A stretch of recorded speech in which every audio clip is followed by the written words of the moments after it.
नमस्ते प्रणाम गीता ध्यानम् ॐ पार्थाय प्रतिबोधितां भगवता नारायणेन स्वयं व्यासेन ग्रथितां पुराणमुनिना मध्ये महाभारतम् अद्वैतामृतवर्षिणीं भगवतीम् अष्टादशाध्यायिनीम् अम्ब त्वामनुसन्दधामि भगवद्गीते भवद्वेषिणीम् O Bhagavad Gita, with which Lord Narayana himself gave enlightenment to Arjuna. The ancient sage Vyasa included it in the Mahabharata. O goddess, showerer of the nectar-like knowledge of non-dualism contained in your 18 chapters. O my affectionate mother, destroyer of rebirth, I meditate upon thee. Now Krishna Vandana. वसुदेवसुतं देवं कंसचाणूरमर्दनं देवकीं परमानन्दं कृष्णं वन्दे जगद्गुरुम्. Son of Vasudeva, the slayer of Kansa and Chanur, extreme delight for Mother Devaki, O Lord Krishna, supreme teacher of the universe, my salutations to you. Today we will be reading the 27th shloka of Karma Yoga, the third adhyaya of Srimad Bhagavad Gita. In the previous 26th shlok, Sri Krishna has cautioned the wise men that don't unsettle the ignorant ones who are performing their duties, doesn't matter, with attachment, who are thinking that they are performing the duties for their own sake. Doesn't matter, because Sri Krishna says at least doing something is better than doing nothing. So the wise ones, let them not unsettle the mind of these ignorant people, these unenlightened people who are working with all the attachment to the work, to the fruits of the work.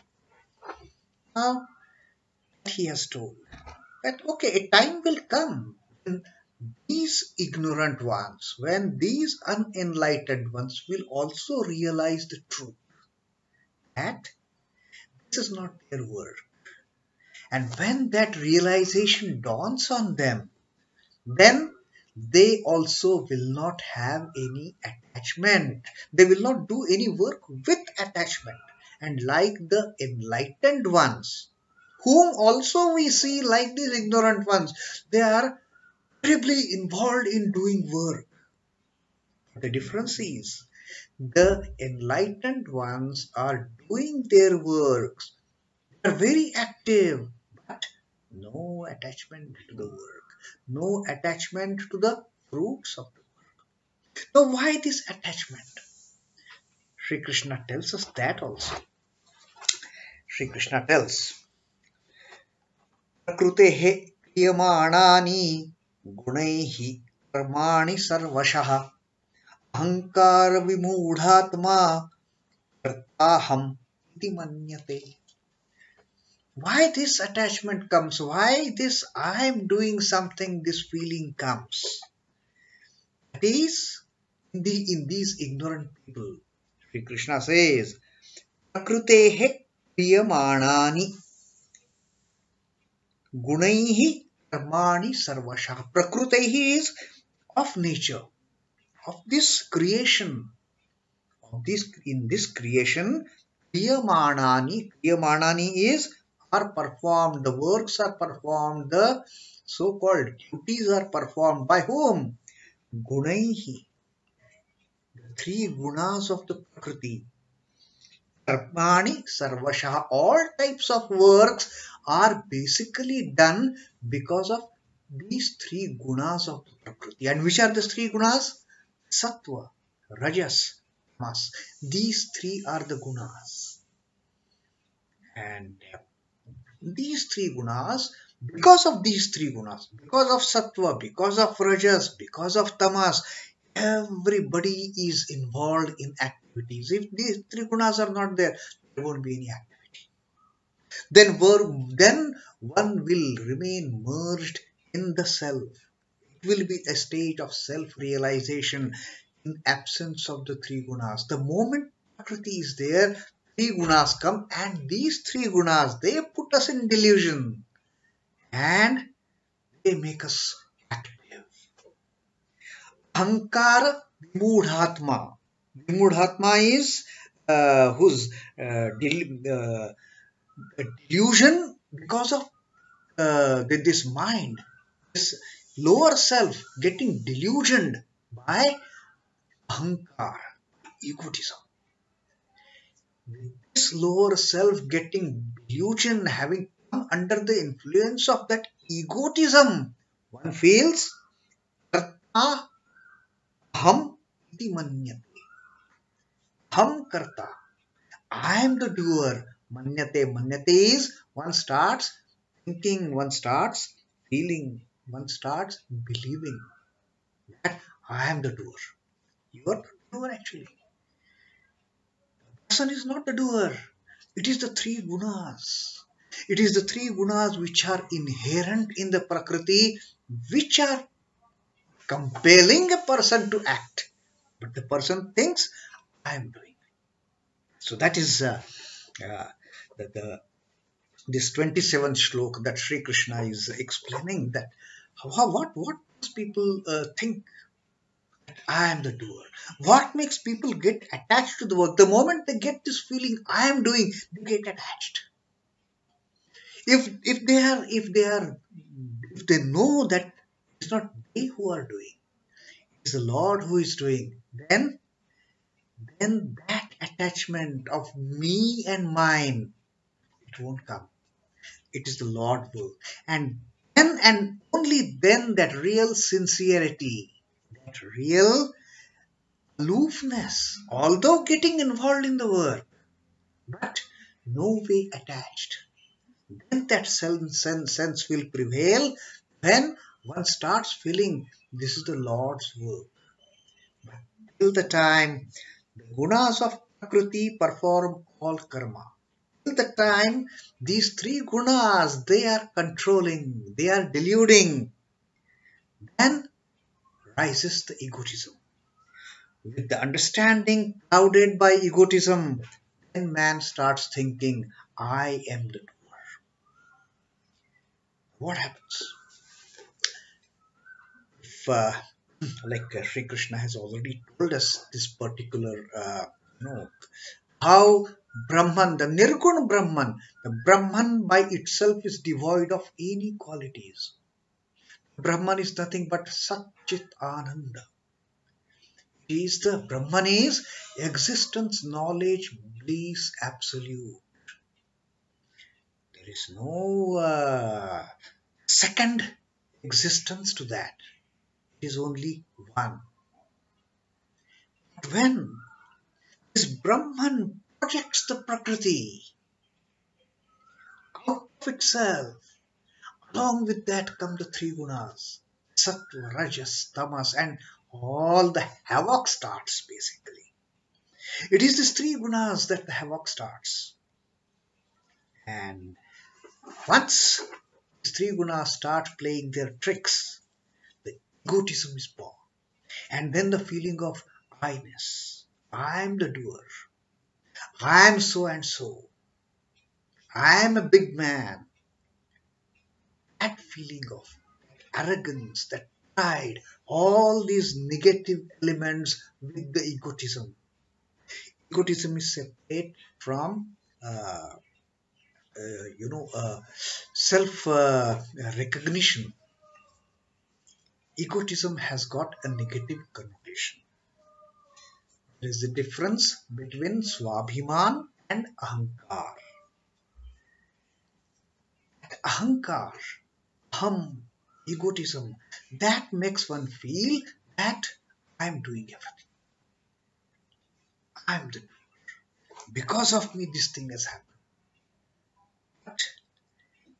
person with the real knowledge, there is no trace of egotism.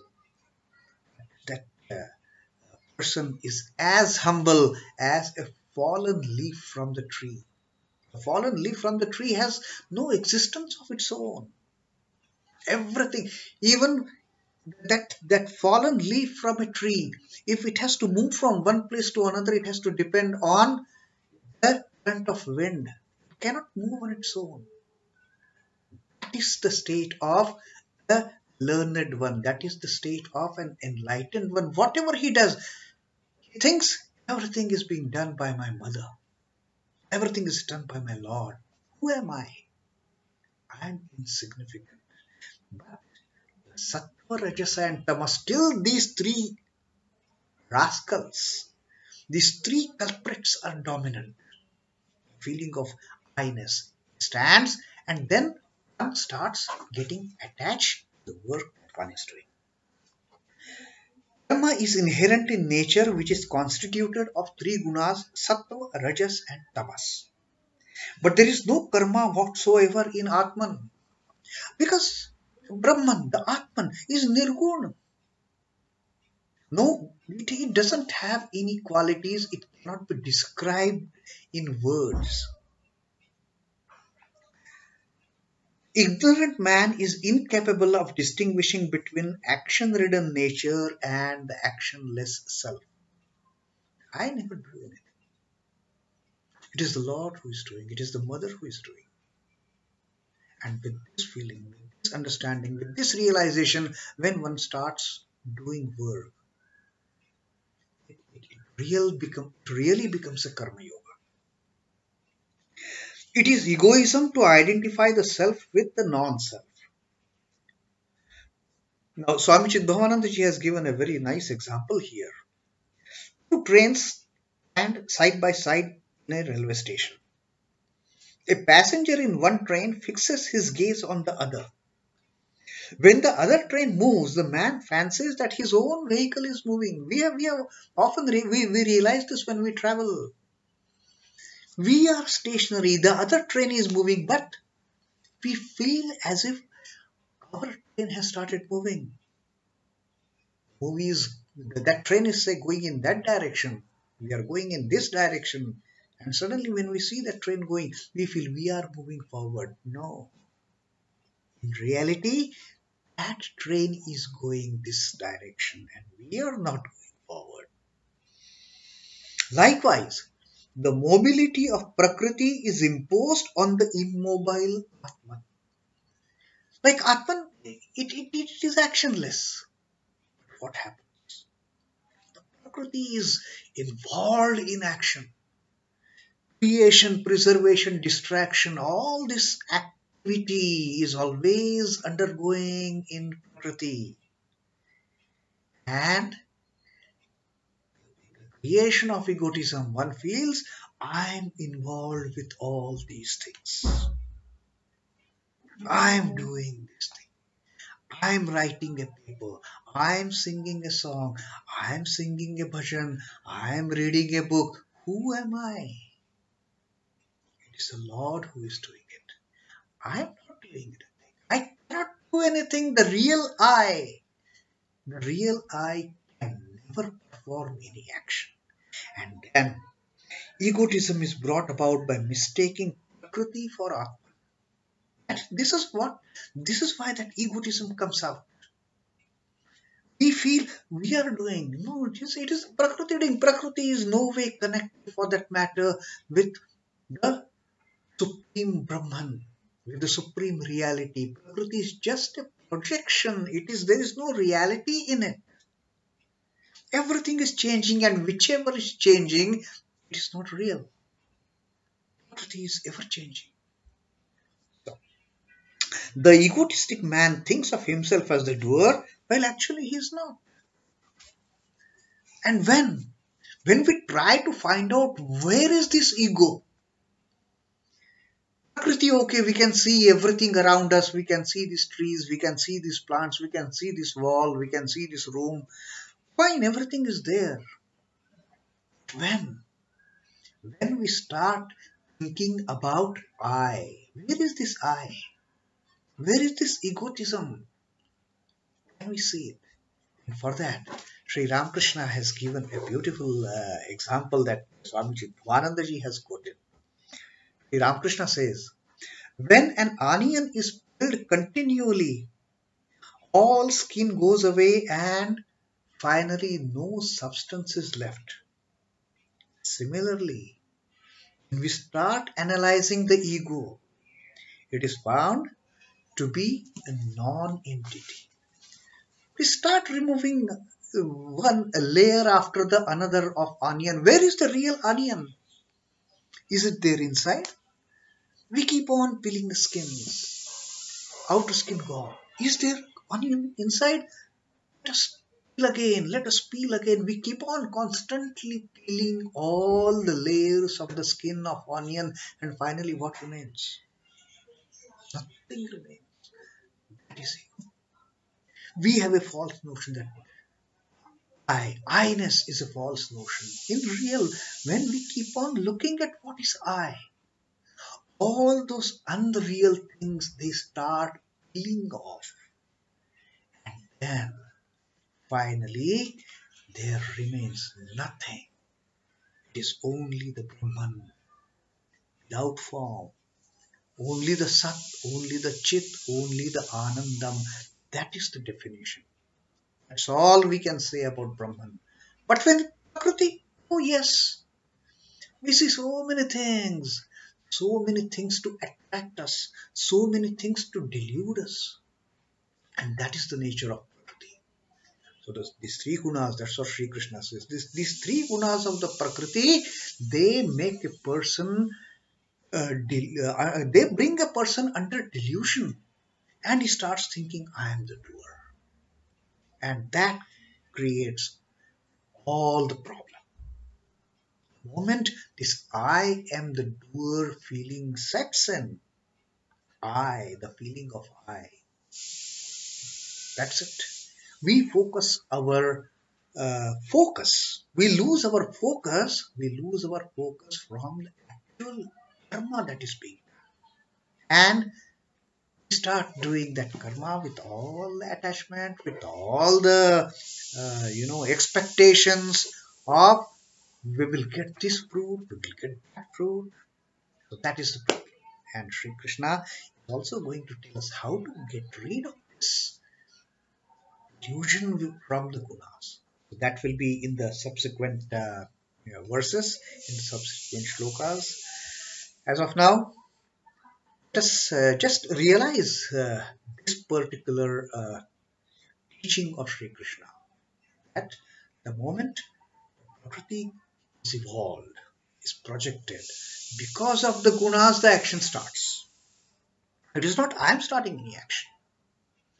Because of the gunas in the Prakriti, because of the sattva, rajas, tamas in the Prakriti, action starts. And under the delusion, we feel I am the doer. Vimudhatma, ahankara vimudhatma, karta aham iti manyate. When we become strongly convinced I am the doer. I'm not.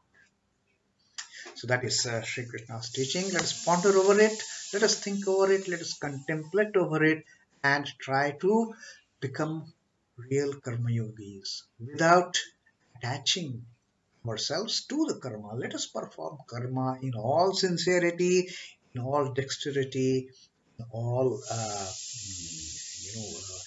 with all perseverance. So that is the 27th shloka of the Karma Yoga. Om Namo Bhagavate Vasudevaya. Sri Krishna Arpanamastu. Jai Sri Ramakrishna. Jai Thakur.